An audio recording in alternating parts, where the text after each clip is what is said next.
Arizona from the 20-yard line. You're listening to the Kazual Sportz Show. Palmer stepping away at first. Palmer extending the play.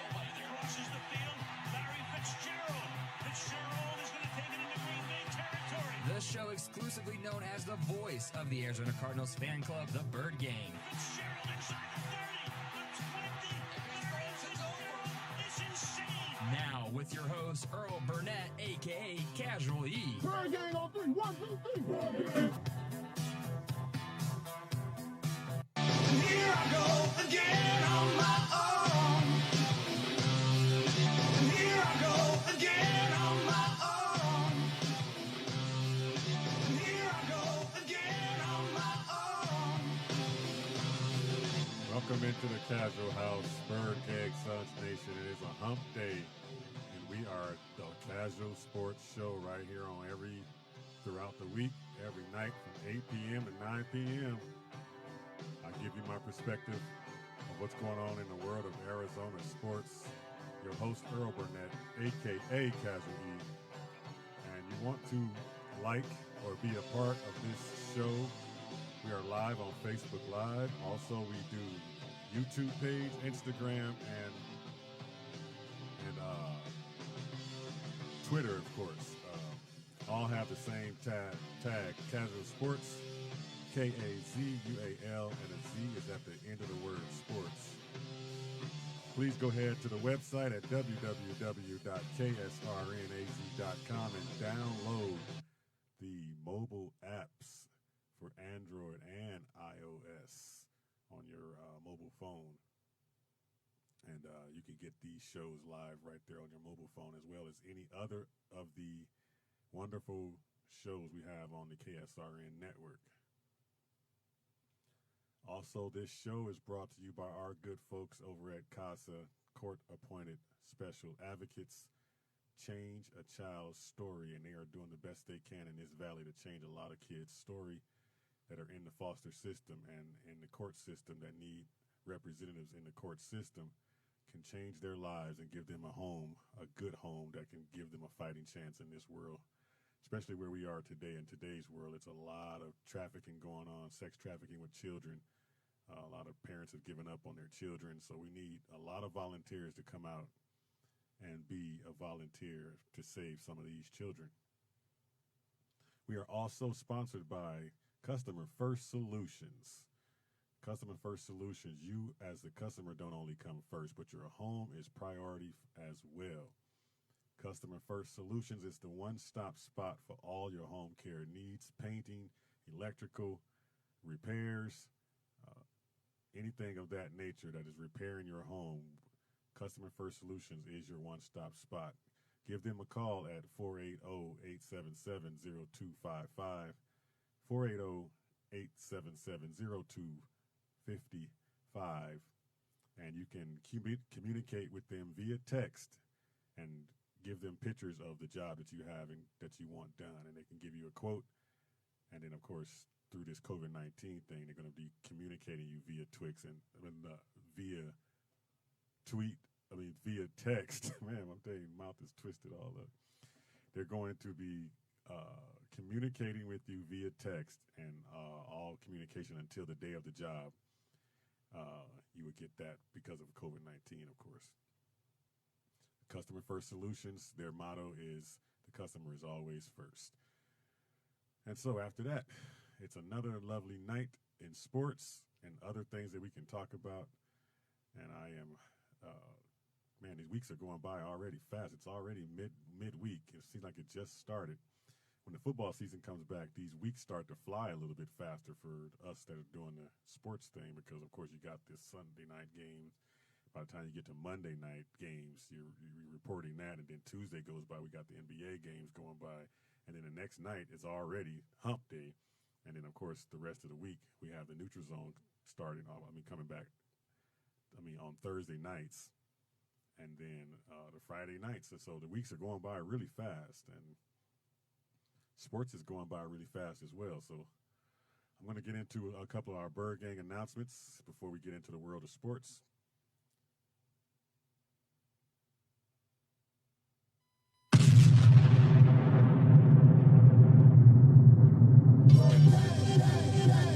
and gentlemen, can I please have your attention? I've just been handed an urgent news story.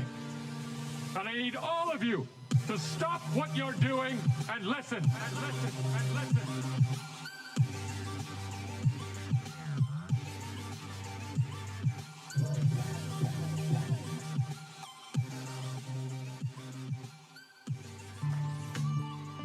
Had to throw on the trusty hat. But we got a couple of announcements, Bird Gang, for you. Patrick Peterson, every Tuesday, like I said in the last few announcements before, every Tuesday he is going to go out to the U-Mom shelters around the valley. U-Mom, U, the letter, M-O-M, shelters around the valley. You can look them up on the website and get all the locations and when the next location that P2 will be at. And he is going down there to help feed the homeless. It is something that he is doing in memory of Kobe Bryant's legacy, where Kobe did these same things in L.A. P2 is doing it here in the Valley. So every Tuesday, he is going to be at the U-Mom shelters around the Valley. You want to get more information about U-Mom, go to their website, umom.org. And please do not crowd P2 for autographs and things of that nature because he is out there doing a public service and he wants you, Bird Gang, to come out there and support that service as well. And you can also donate in support of this cause as well to feed the homeless. www.umom.org.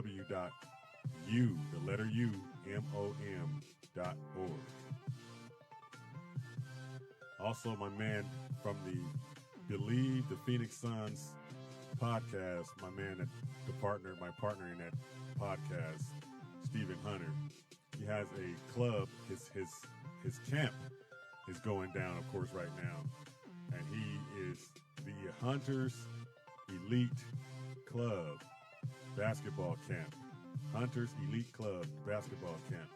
Former Phoenix Suns Stephen Hunter is in the city of Gilbert, and he needs some volunteers to come out and do some coaching if you want to coach in a league. And also looking for motivated 12 and under children that want to get on some of these teams that he's putting together. And he's getting overwhelmed with a lot of the children, so he needs those coaches desperately. So if you want to be a coach and just kind of help out in the aspect out there in Gilbert, get in touch with my man Stephen Hunter on Facebook, and you can DM him, he says. You can direct message him right there on Facebook. His Facebook page is pretty simple, Stephen Hunter, and you'll see the blue check mark. It is him. Make sure it is him when you text him. And you can get involved with the league that he's got going down there, 12 and under or 6th graders. And DM him right there on Facebook Facebook to get more information. Stephen Hunter. I'll also have the update here for the Be Daring Foundation, and here is Michelle Demaria to tell y'all more about that. To educate and bring awareness to mental health. And this year, it's all about positivity and success stories. You know, as we navigate through COVID-19, we wanted to do something different and unique this year. And so I'm excited to announce that one of our virtual rooms is the Kazual Sportz Radio Network. We have workshops, and we're going to have a virtual networking event where business can come and share their stories about what they do, what type of resource they provide. Because to help with mental health, we want to provide as many options as we can, whether it's learning to grow your business, find a job, self-care, all that good stuff. I have a really awesome web designer that I work with, and she's going to help me use StreamYard through my website to 1,000 people watching this live to embed the video into our website. So when you register for a ticket, you'll get a password for the week, and then you can log in. And if you can't make it live, the cool part is we're going to be uploading all the courses, all the guest speakers, all the workshops onto my website, so you guys can come back later on and check them out again. So I'm doing one on rape culture. Right now, sexual assault is high due to COVID-19, as you know, and some of your listeners know I am a survivor of rape. So as you saw, our new brand ambassador, who happens to be a former NFL cheerleader, she and I and a crisis counselor are teaming up to talk about rape culture and how it's okay to share our stories and it's okay to ask for help. And there's a huge support system out there, part of the B family, that are going to be there standing behind you, cheering you on as you go through that healing process. The Be Daring Foundation Facebook page to reserve your ticket, which also includes a membership to the Be Daring Foundation, www.bedaringfoundation.org. And those are the announcements for the Bird Gang going on right now. And that summit is going to be going down again on the 4th and the 7th of November. Virtual summit, the Be Daring Foundation Summit. And again, thank you to Michelle Demary for giving us that information. All right. So that's what we do about the announcements. And now we're going to go on into the world of what's going on in our sports world here. But I seem to have lost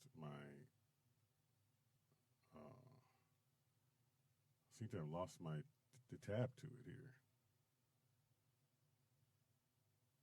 What the hell? Oh, anyway. Okay, let's go ahead and find out what is going on in the world of sports.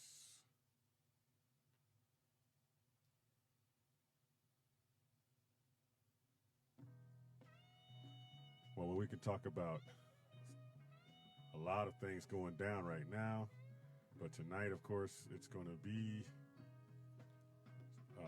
NBA basketball. And we're going to talk a little bit of some announcements that are happening in the NFL as well. I don't know what the hell happened to that thing, but anyway. All right. In the news out there in college football, Notre Dame, I know this was reported yesterday, but the Notre Dame and Wake Forest football game that was supposed to be scheduled for this Saturday is going to be postponed because, of course, COVID-19 strikes. And here we go. So 13 players are in isolation right now for the Notre Dame Fighting Irish. In a statement that was on Tuesday, Notre Dame has said 7 players tested positive out of 94 tested players, 7 tested positive. And that's going to be added to the other 5 that were the week following that. They had some people come down with it.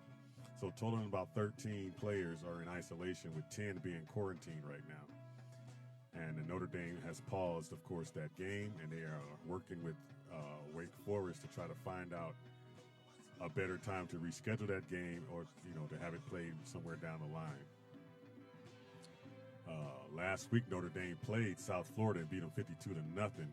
So I guess when you start to backtrack, you have to go back and see where this virus may have been picked up for the team. So you probably had to go as far back as to South Florida and see if it was anything to do with down there, and maybe they'll find some people in that organization or that program that may need to be tested as well. So this is what COVID-19 is doing to sports, and everybody's trying to figure out a way to play with it and be safe through it. It's not easy when you got that many people that you're dealing with, staff, players, the whole nine. Where do you pick it up a virus? Where would the virus be picked up for 7 people in that organization? Who knows? Who knows? If the campus is open, there's one way you can see it happening. People are interacting with students on campus, and then they come to the football squad, and a test may get by here and there. False positives or false negatives, whichever one could happen. So who knows? But now they have to go do some tracing and find out where this thing may have come from. And all the college football teams are following all the protocols and trying to do the best they can to have a season. And so far, we saw a few games jump off, but this is what everybody's afraid of when you have a mass of people come down with it.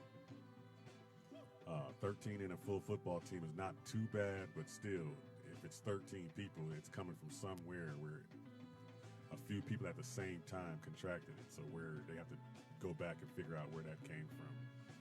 And that's never an easy thing to do. Yesterday, the NBA Bulls, the Chicago Bulls, hired Billy Donovan as their head coach. And I really, really want to get my man PLR in here to find out his take on that, because I really need to. I mean, I want to know what his take is. He's a Chicago native, and and he's a real basketball junkie, pretty much. So he can tell you every detail about it. But I personally think it's a pretty good hire. Me personally, Donovan, his years with the OKC Thunder was not all that bad. I mean, he went to the West Finals his first year. He went to the with Kevin Durant and Westbrook when he had them, and they reached the playoffs in every season of the 4 years he's been there. So you can't ask no more than that than to be a playoff team and be in contention. And he did get to the playoffs with a team that wasn't even supposed to even nowhere sniff the playoffs last year or this year with that Chris Paul team, and took them to a level where they didn't think they were going to ever get to. So that's has a lot to do with coaching as well. So I think it's a good hire. Donovan was he was 243 out of 243 and 157 in his winning percentage, is like 600 or so. So he had signed a 5-year deal with the Thunder back when he arrived there, and that's when he came off the 2 championships in Florida. So good coach, sound coach, good player coach, good young player coach. So, and we saw that example of that with the playoff team through the OKC through this season. So I think it was a good pickup. The only thing now it comes down to now is players. I mean, what's the difference between the team he had in OKC and his team he's getting in his Bulls team when the OKC team ended up in the playoffs? And can you get those same Bull players, the talent that's on that team, to the playoffs just because of your coaching style? Maybe so. Were the Bulls any more talented than the OKC Thunder? I think so. I think they had Levine and a bunch of young players. So there's another question for you right now. Also, is Zach Levine part of their future? Looks like Donovan is the type of coach to me, and I could be wrong about this, but the type of coach to me where he gets a couple of good veterans with those young kids and then gel that together. And that's what you saw with Chris Paul, gel with those young kids, and it was him and a bunch of young kids. So is he going to follow that same formula in Chicago? I don't know if Zach Levine's going to be part of that or not. The Bulls do have the 4th pick in the draft, and they are returning their own lottery picks. Of course, Kobe White, Wendell Carter Jr., and Laurie Marketing. Good young players, good young talent. They just need a good veteran. They have already some complimentary veterans on the team as well right now, but they might need to add something, to complement those young players as well to help out veteran-wise. Maybe a veteran that's a little bit more known or a little bit more polished, or a little bit as far as wins and as far as maybe almost superstar. I wouldn't say superstar, but all-star. Let's just say all-star. They may need that guy. But Zach Levine is a young up-and-coming player. I have not yet put him in the category of the Donovan Mitchells, the Murrays, the D Books. And I have not put him in that category yet because, of course, his team hasn't, moved to the next level yet. Can he be the person to get that Chicago team to the next level? If he is, he needs to start to step it up to become what those guys became over this summer. In the bubble. And so Zach Levine, a good player, but I don't know if he's a star guy that would lead a team. I think he's a complimentary guy for another guy that's on the team that's a star. But good pickup for that team, I think, going forward. A good coach is hard to come by. A track record, you can't, the record don't lie. So it is what it is. The Nuggets got to 2-1 in that series yesterday. The Lakers pushed them. The Nuggets jumped out to a pretty good lead in the third quarter, a sizable 13 or 14-point lead or so. Looked like they were going to cruise on away from it. The next thing you know, the Lakers go on a 14-2 run, and bam, they got a 3-point game coming down the stretch, and the game got really tight. But that Laker defense started to squeeze. They squeezed. Rondo was going crazy, getting the turnovers and getting up into people's face, and AD and all those guys, that's a good defensive team. They start to turn the ball over. The Lakers forced Nuggets to turn the ball over down the stretch. and got that game all the way to 3 points, coming down to like a minute or so to play. So the pressure just jumped right, of course, right there on the Nuggets. It's on them to calm down and get things going. And of course, their superstars did the calming. Jamal Murray is just, he's cutthroat. That dude just loves that moment. He went straight at it, 2 big threes down the stretch. Of course, we all know it. And he pulled them to 2-1. And they could have easily been up 2-1 themselves if it had to come down to that rebound in the game 2. But ifs and what ifs don't matter, we know. But they have to come out and play even harder to pull this thing even. You cannot go down 3-1 to this Laker team and expect that you're going to do what you did in those other 2 series. No way. This Laker team is way too talented defensively for you to give them a 3-1 lead. So they got to win this next game tomorrow. They have to win it and pull even 2-2. I think they can do it if they come out with the same intensity. And they got to come out with another guy like Grant came out and helped them in that game. Yesterday's game helped them in the scoring and helped them defensively. Porter has picked his game up, so those 2 stars need that help to get over this hump. It's going to be interesting to see what happens if that thing goes 2-2. That Laker team is not playoff tested, except for with the exception, of course, their leader, LeBron James. Outside of that, it's not that easy to put what's in LeBron's head and thinking into those kids' heads, because they're all individuals and they think differently. So I want to see what this thing looks like when it gets tight. Let's go to a Game 7 and see who has the heart to step up and win a Game 7. Right now, I think Denver is primed for a Game 7. They relish in wanting a Game 7 right now because they've been through it so many times, from last year to this year to, so I don't think they'll be pressured, but I don't think it'll get to them as much coming down the stretches. I think it will get to some of the younger Laker players that haven't been there before. But staying on the NBA,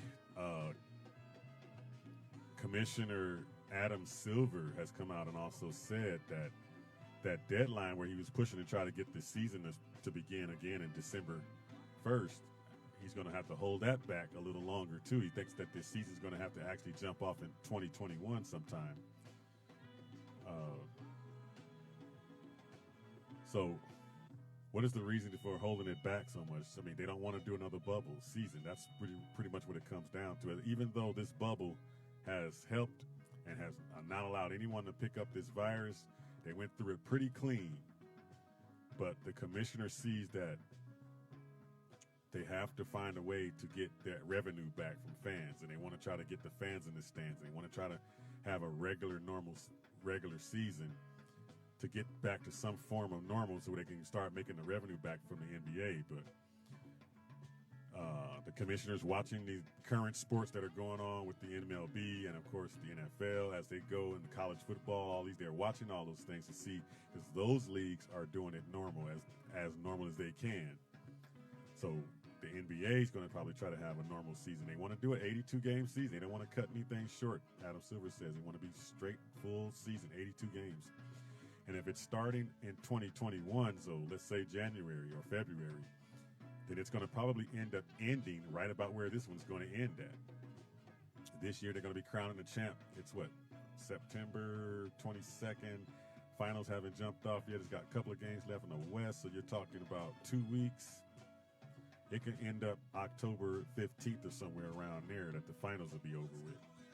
That week of October 15th. So when you start this thing in January, you're probably ending right here, right about here, crowning the champion again about the same time. So that might not be a bad idea for the NBA to let that be their ongoing thing from here on out.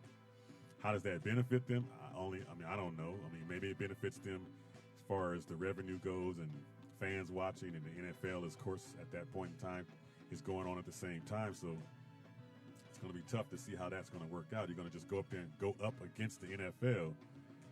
I don't know. That's going to be interesting to see. Right now, they're going up against it now, but the NFL just starting out. Everybody's getting excited about that. And so in NBA basketball is in its playoffs, so it's going to take over the NFL when it's, going through the playoffs. But the good thing is most of the time those games are going on, they're not on the same days. unless it's, of course, a night game. Sometimes basketball can get a night game going at the same time that a football game will be going on. But we'll see what happens with that, how they construct that going forward. But I don't think there is no going back to the old format, because you have to do a whole lot of pausing and waiting or going really fast to start the next season, and I don't think that's going to happen. Teams need the time to recuperate and find out what's going on with their teams and et cetera. They also need to be the NBA is going to delay things for the draft as well. They delayed that. It was supposed to be the 16th of October, I believe it was. Now it's going to be the 18th of November, which allows the league and its players and the union to negotiate the amendments to the collective bargaining agreement and agree on a 2021 salary cap and luxury tax threshold. So those things are important, and that could be a negotiation that could last who knows how long. So that's why things are being pushed back. So you're going to see a 2021 NBA season probably somewhere, I would guess somewhere starting before February or right in February. And that's going to be a little weird. Although February is playoff time around the NFL in NBA normally. Well, no, it's regular season going into April is playoffs starting. So it's still going to be almost the same. Who knows what it's going to feel like, but they want an 82-game season. They want a full season. They want to do it not in a bubble, and that's what's trying to take place. Adam Silver's been doing a wonderful job, so I'm pretty sure he will figure it out.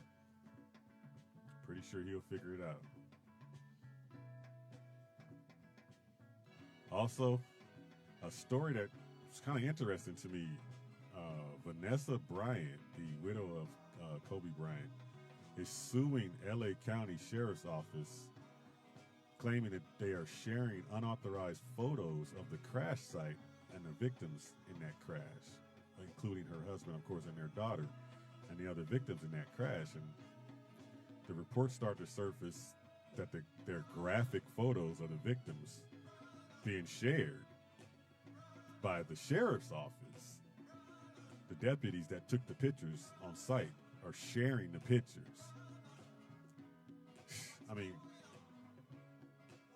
What kind of person are you to do something like that?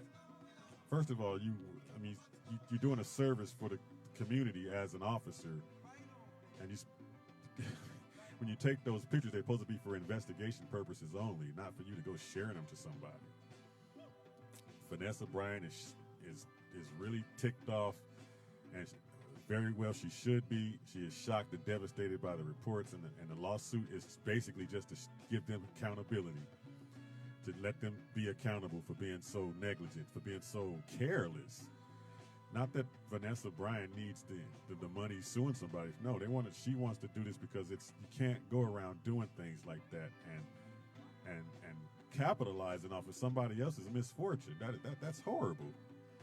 So props to her, and I hope she wins that, and I'm pretty sure she will, because it's already changed some laws already down in California when it comes to that. Now the officers are not allowed to use those pictures, anything other than investigation. For some reason, I don't know why that wasn't a law to begin with, but they have not, the sheriff's office have not come out and talking about their side of the story or whatever, but they did admit that those deputies did actually take those photos and did also share the photos. But they're saying also too that it's not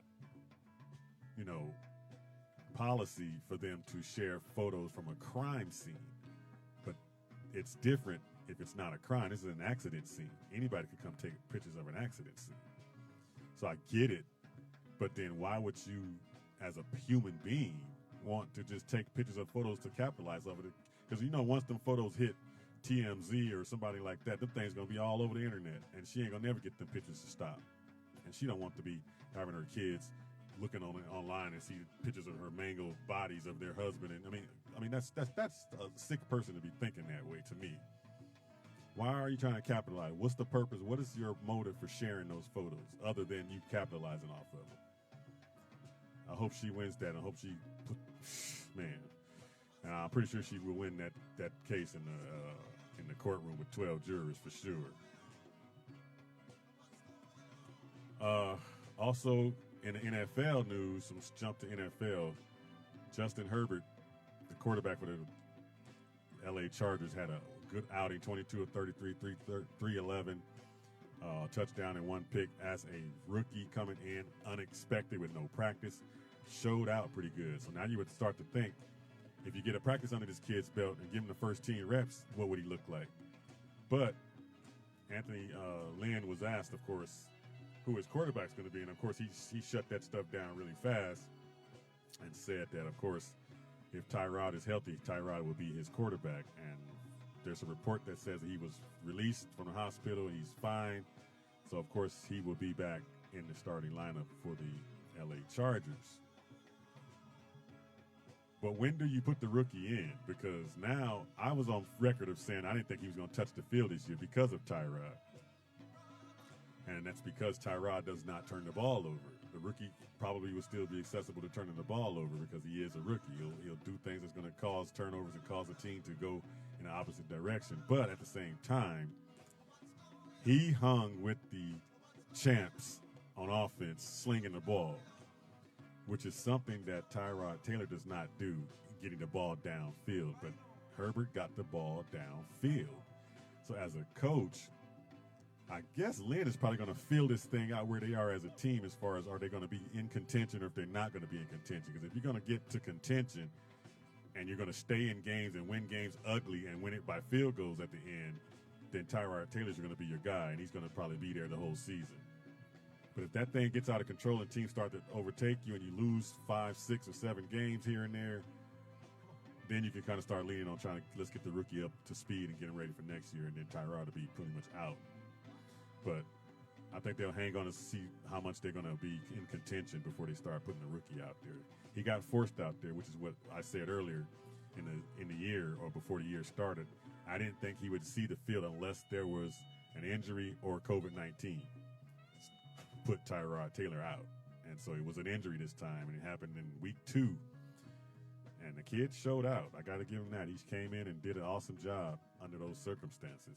And to just lose to the champs by 3 with an opportunity down the end to go win that game, you can't beat that. And, you know, the coaching staff made a decision in that game also to punt on a 4th and 7 that they could have probably went for, but if they had done so and not gotten it, then Kansas City, of course, would have been in a scoring position to win that game anyway. So I guess that was the right decision. But for him to get in a game that close with the champs and only lose by 3, that says a whole lot. Says a whole lot. Also, we watched a pretty good Monday night football game between the Raiders and Saints. And during the halftime show of that football game, there was a report everybody knew about that the coaches that have been fined for not wearing their masks, Denver Broncos, Vic Fangio, Seattle's Pete Carroll, and the 49ers, Kyle Shanahan, all have been fined $100,000 personally as coaches, and then their teams, in addition, got fined $250,000. So after that game went off, I'm kind of looking at that Monday night game, and I'm going, well, those 2 coaches are probably going to be on that list too, because you saw Gruden and you saw Peyton with theirs off a lot of times throughout that game. And so it just came out, of course, yesterday that those 2 guys after that game on Tuesday were fined as well.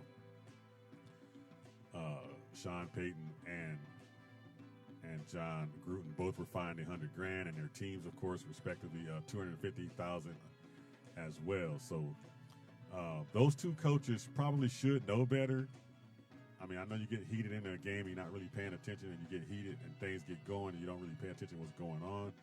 But those 2 guys been through COVID-19, so you would think they would see things a little bit different, especially Peyton. When it first came out, he was more terrified than Gruden would be, because Gruden's coming through it where a little bit more information's been known about it, so he knows where to go, whatnot. When Peyton got it, it was like new and fresh, and everybody was afraid of what was going on. He didn't know what was going on.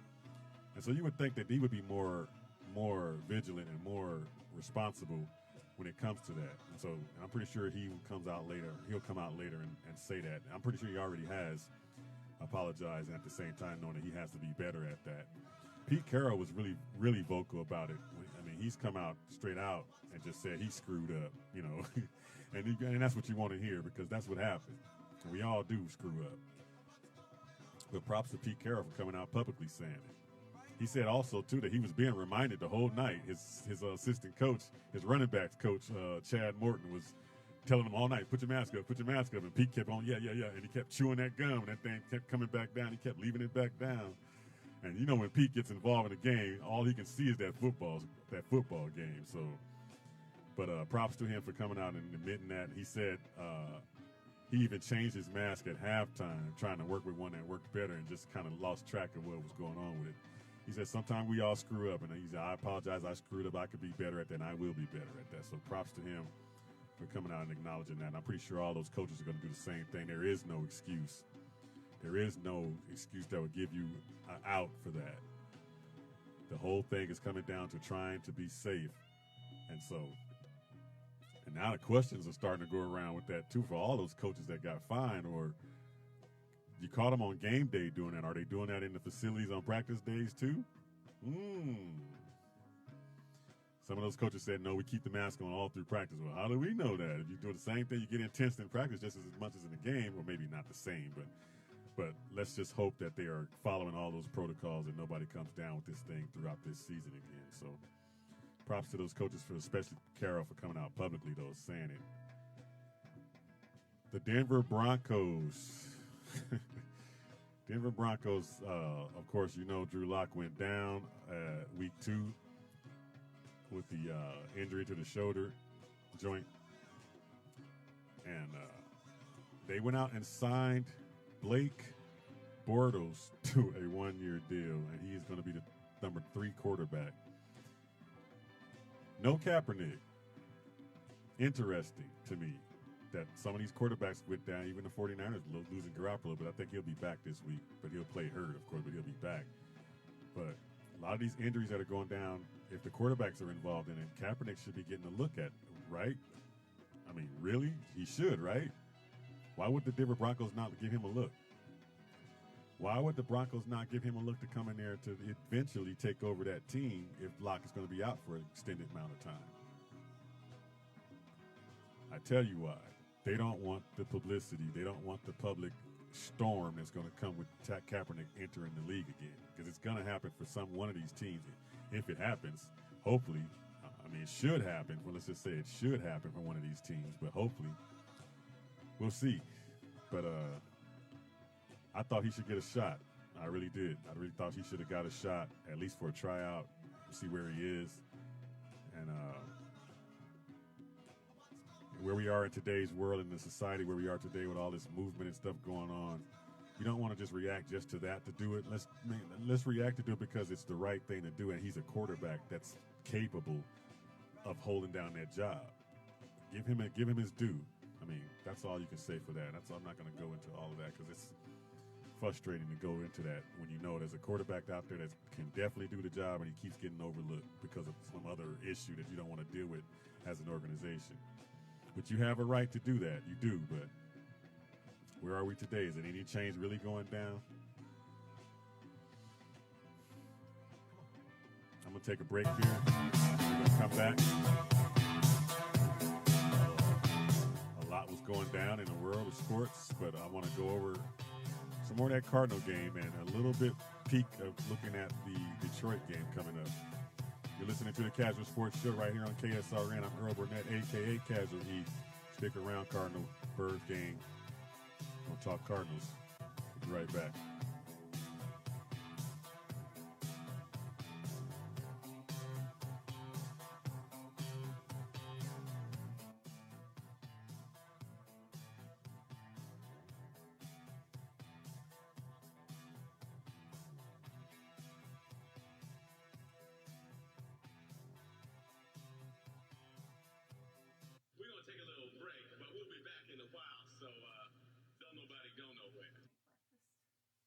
This is the sound of a racing heart. It's beating a little faster because it belongs to a young child. But this child isn't in the middle of a close soccer game or playing with her puppy in the yard. Her heart is racing because she's just been told she has to move foster homes again. Change Change a child's story. There's a child waiting for a volunteer like you. Learn how you can help at casaforchildren.org. Hi, this is Ed Smith, host of the Easy Sports Talk Show. In addition to hosting the show every Saturday, did you know I'm also an inspirational and motivational speaker? Utilizing life experience in my 15-year professional sports career, I offer programs to a wide variety of audiences. Tips from the locker room to the boardroom and beyond. Whether you're a corporate executive, sports organization, or faith-based organization, Ed Smith Speaks can customize a team-building, motivational, and inspirational program to fill your needs. I'd love to come inspire and motivate your group to create lifelong shining moments. To learn more about booking me for your event, visit edsmithspeaks.com or contact me directly at info@edsmithspeaks.com.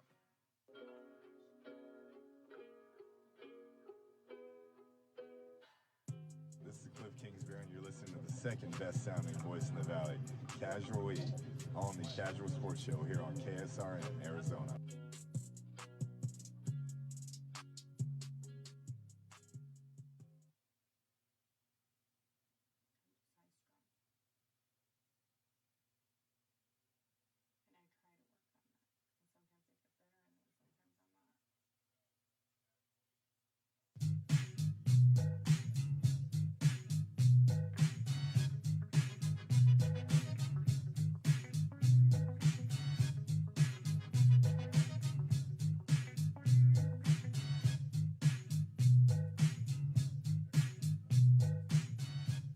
Welcome back into the Casual House.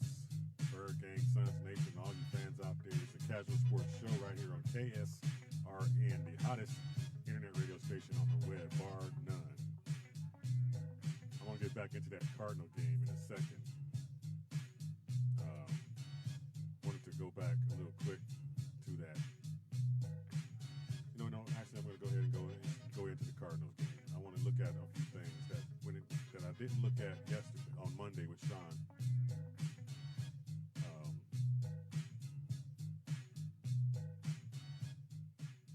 Also, I want to check out a play in that game, like I was saying to Sean on Monday about something that I think the defense and Vance Joseph can change to kind of help those DBs not let so many of those wide receivers run free on slant routes, because I thought that Haskins got really comfortable as a second-year quarterback throwing the slant route because there was no contention at the line of scrimmage. It was like free release off the line, and those guys were getting open because that's the easiest throw for any quarterback to make when, of course, there's no DB that's kind of crowding the receiver. And so I thought that opened up things for that team to score points that they scored in that game in the fourth quarter, which they probably shouldn't have scored, because if you lock them up the way that I think they should have locked them up, changing up and making an adjustment, then that would have been a different result. I'm going to go to my tape here, and I'm going to show you what I'm talking about. I'm going to show you guys what I'm talking about here. Let me see. I'm going to show you the one play where Peterson gets burned on that play because of where he's lined up and how he plays this play. Check this out. Okay, right there at the top of your screen, if you're watching on Facebook Live, you can see this video of the Washington football team against the Cardinals. Peterson opens up and just allows his receiver a free path to the end zone. Look at that. I'm going to bring it up closer so you can see it a little closer, but, I mean, that's a free touchdown. That's like, okay, if he jams that receiver at the top of that route, it throws that route off timing-wise. And Haskins, if you can look at Haskins when he threw this ball, the pressure would have got to him. Pressure would have gotten to him by that time, and he would have been able to be – that would have been an incompletion or sack. Look at this. P2 opens up and just lets the guy who's a fast receiver, who's been killing him on this slant the whole second half. We made no adjustment here. This is an adjustment that has to be made because teams are going to be looking at this on tape. They're going to be watching, and they can get this team in that spot if they can get their DBs right there on that line, coming off the front of the line right there. Now, I'm going to stop it right here. Right here, Patrick is supposed to go up into this receiver's chest and jam him at the line of scrimmage to throw this route off that he's been killing him with in the whole second half of that game. If you watch the pressure that Haskins was under all game long, those would have been incompletions or throwaways, tip balls, or turnover at some point maybe, or even a sack. If you throw the route off for a split second, if the route's in timing and the way this route went down in timing-wise, man, it was too easy. It was like pitch and catch, easy touchdown, and the guy's speed got him in the end zone after that. This McLaughlin guy, he's been killing him in this slant route, and when you put it out in front of the guy, which was a good throw by Haskins, there's no way you can defend that other than jamming him at the line and throwing that route off. I would like to see the Cardinals do that a lot more with the DBs. Because you can guarantee it, like Sean said on Monday, you can guarantee it. Teams are going to be watching that.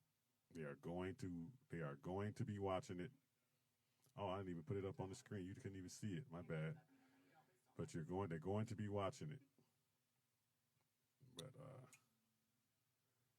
that's me putting it on tape where you guys couldn't see it, and that's my fault. But real quick, I'm gonna get this thing up real fast so you can check that play out real quick before I move on. I want you to see what I'm talking about. If you're on Facebook Live, my apologies. I didn't have the dang on thing up there, but here it goes, where you can see it instead of me just talking about it. Real quick. I'm just going to show the play in two different spots. Here's the first spot. Patrick's at the top of your screen. He opens up. They free rein to the receiver, and he gets to the end zone on that. That's a touchdown. A closer look, you can see Patrick just open up. No hands on the receiver at all. No hands on the receiver. Matter of fact, nobody touches this receiver by the time he gets to the end zone. And that's too easy. You got to jam him at that front line. This is where he should be jamming him, right here. Right there. When the play snaps that ball, you go up with two hands into that receiver's chest, especially as small as this guy is. Patrick had the advantage of jamming him at the line. He wouldn't even get off the line of scrimmage in the timing of that route. And so that's going to stop that easy route and that easy release, giving that easy touchdown away next time. Teams are looking at that, I guarantee you. They are looking. If we're going to do that, and all the DBs were doing the exact same thing, allowing them to have free reign. And you would think they probably doing that because they it's covered two. They might have a guy behind him. He's letting them go, whatever. That's all good and dandy. But if you've been getting killed with that slant route, at least jam that and then let him go, because the route might be off timing for the quarterback. It might be, he want to throw it earlier. So Haskins being a second-year guy, that route was way too comfortable for him. He got really comfortable throwing that slant route on us all second half. So that's all I want to show, and think that we can clean that up, of course, going into the next game with Detroit, because you do not want to give a guy like Matthew Stafford something like that to look at. He would definitely pick you apart if you give him too many open receivers running on slant routes. But other than that, that's an adjustment I would have loved to have seen go down. I would love to have seen that happen.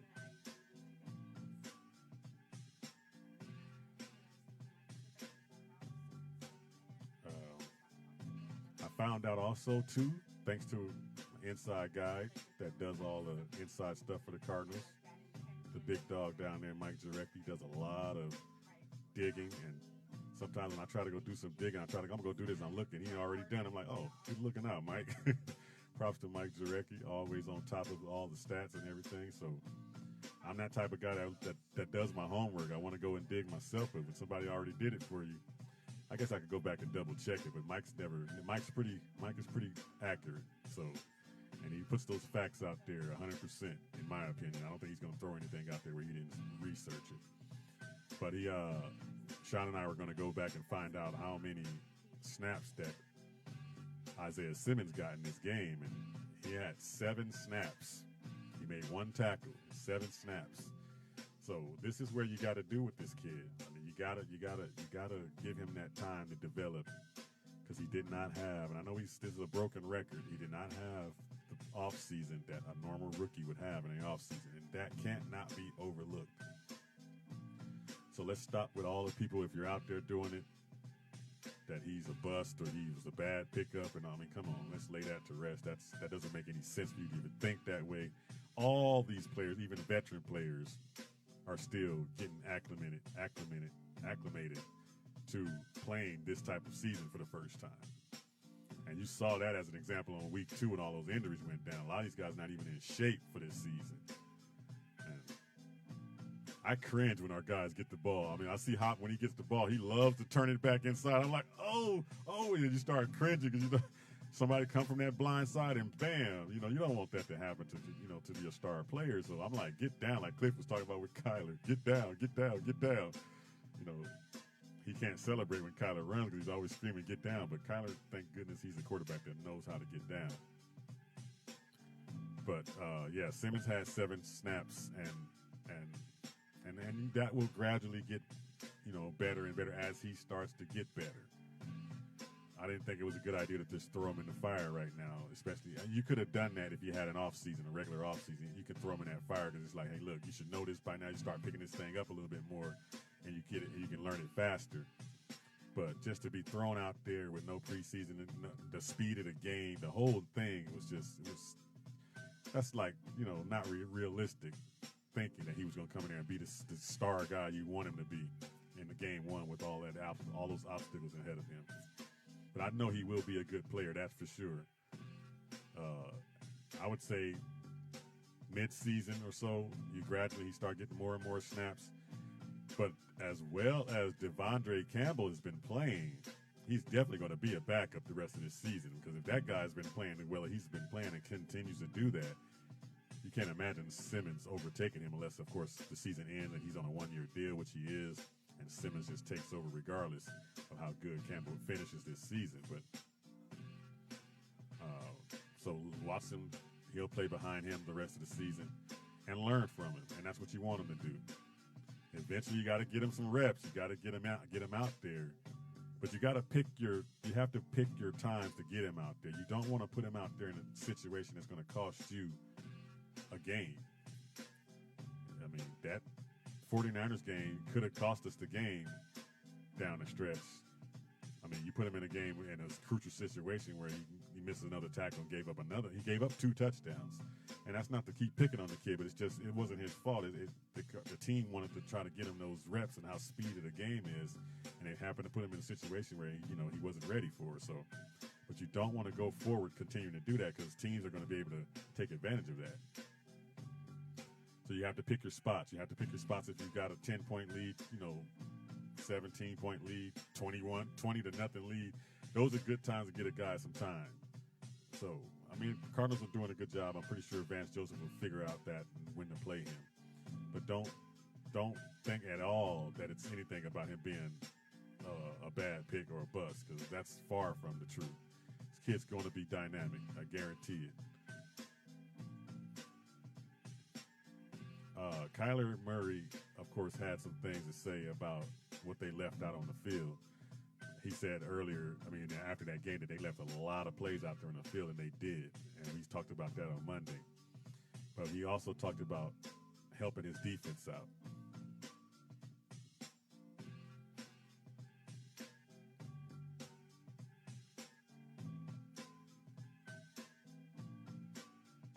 Well, these things just don't want to play when I want to play them.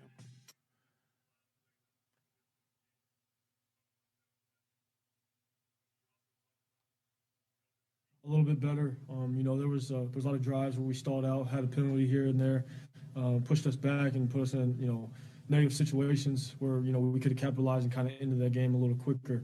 And because our defense, they played a hell of a game and they were doing their job. And, it's unfortunate, when you go out there and you don't put up any points, and, they're on the sideline expecting us to put up points, and you don't. So it's kind of we got to do a better job playing complementary football, but they did a hell of a job today.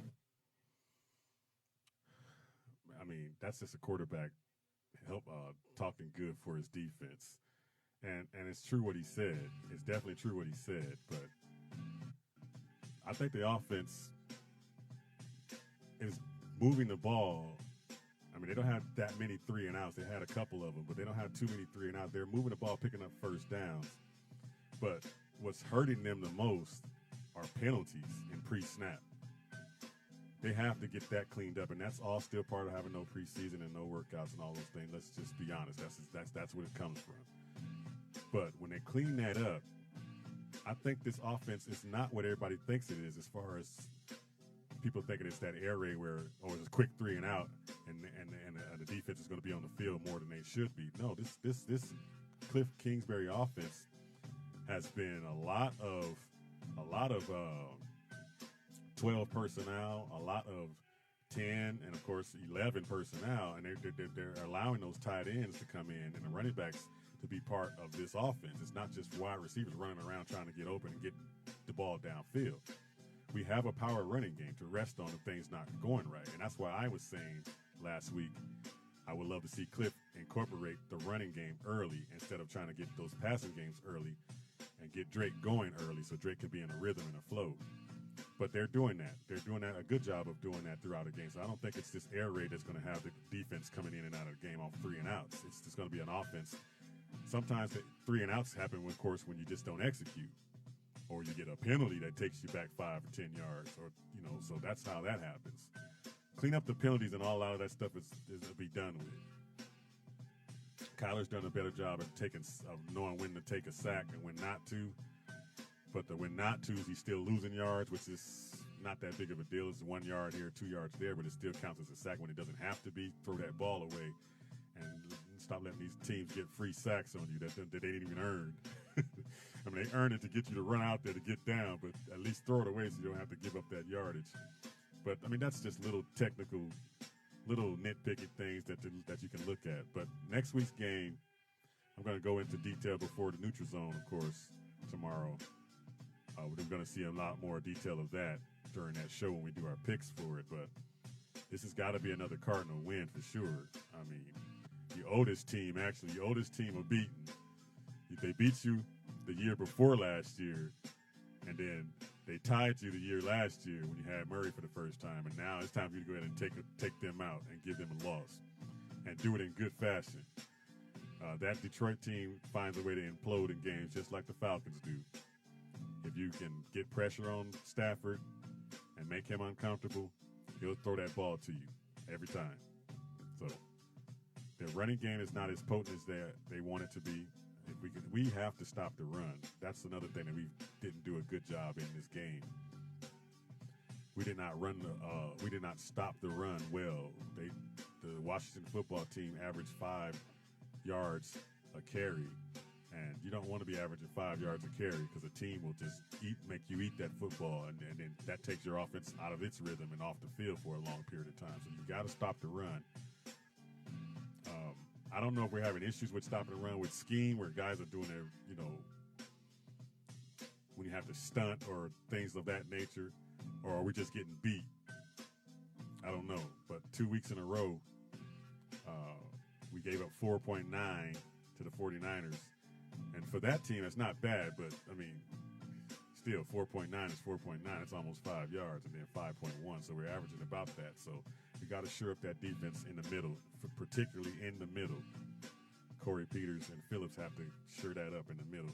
And I'm pretty sure over the course of time, when it goes by, as you get more acclimated to each other and things like that, that'll happen. But this defense ultimately are way better than they were last year. So that gives us an opportunity to be a good team going forward as far as trying to make a playoff run. Because if you can stop some teams, then you can hang around some games for sure. And that offense is going to explode at some point. I guarantee you that much. Can't have all that talent and then not accumulate points.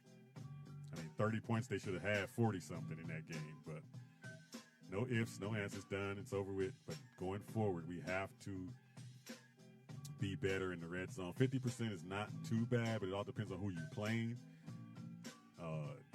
That Washington team, like I said, was not going to score a lot of points because they were not going to have a lot of long drives. And if you kept the fields long rather than them getting short fields, you were going to beat them. With the exception of our mistakes down the stretch and letting up off the gas and the DBs letting guys go off the line, that would have been a 34, 40-something to 7 or 3 game. Could have pretty much kept him out of the end zone.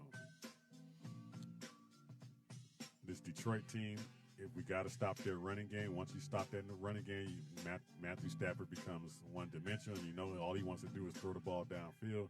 You get pressure on him, and, of course, allow our DBs on the back end to cover. And we should be getting some interceptions in this game, I think. But that's what I wanted to go back to on that game. Tomorrow, we're going to go a little bit more in depth on the neutral zone, of course, to give you our picks. And you know who I'm picking. It's going to be the Cardinals no matter what. And I'm going to give you my reasons why, because I'm going to go through the tape of Detroit's tape, and we're going to figure that out. I'm going to try to see if I can have a guest tomorrow for that show as well. I'm scheduled to get Jude LaCava in with us, but I haven't confirmed it yet, but I'll see. But we will see. Catch you tomorrow. Third game, Suns Nation. Thank you for coming into the Casual House, and I will be catching you guys on the Up and Up tomorrow. Peace out.